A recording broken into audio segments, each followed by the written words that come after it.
இந்த பட்டை கிராம்பு தாளித்து கரம் மசாலா, மஞ்சள்தூள், மிளகாத்தூள் எல்லாம் போட்டு வதக்கிட்டு இப்போ வெங்காயம் தக்காளி வதக்கி அரைச்சி வச்ச விழுது 2 வெங்காயம் 2 தக்காளி அதையும் இது கூட சேர்த்து வதக்கிட வேண்டியதுதான்.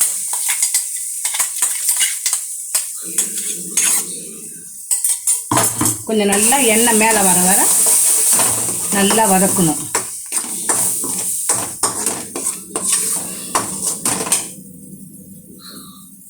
சால்ட்டு போட்டுக்கணும்.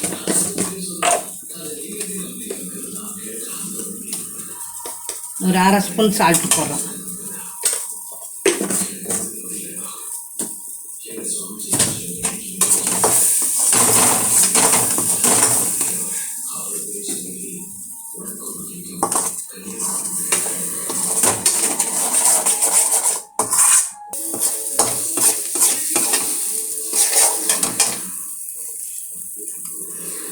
இதில் 2 கிளாஸ் தண்ணி சேர்த்துக்கணும்.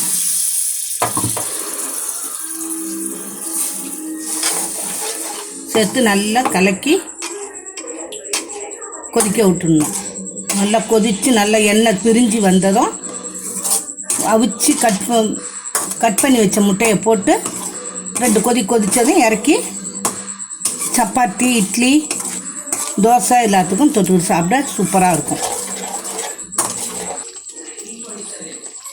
இப்போ நல்லா கொதித்து வந்துடுது. இப்போ இந்த முட்டையெல்லாம் அவிச்சு கத்தியால் கீறி எடுத்து வச்சுருக்கிறேன். இதை இப்போ போட்டிருக்கேன். ஏன்னா இப்போ நாங்கள் ஒரு 2 பேருக்கு தான் நான் செய்கிறேன்.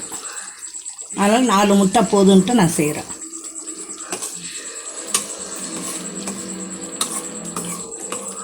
ஒரு 5 நிமிஷம் கொதித்ததும் பரட்டி விட்டு கொஞ்சோண்டு எண்ணெய் மேலால் லைட்டாக ஊற்றி அப்படியே இறக்கிட வேண்டியதுதான்.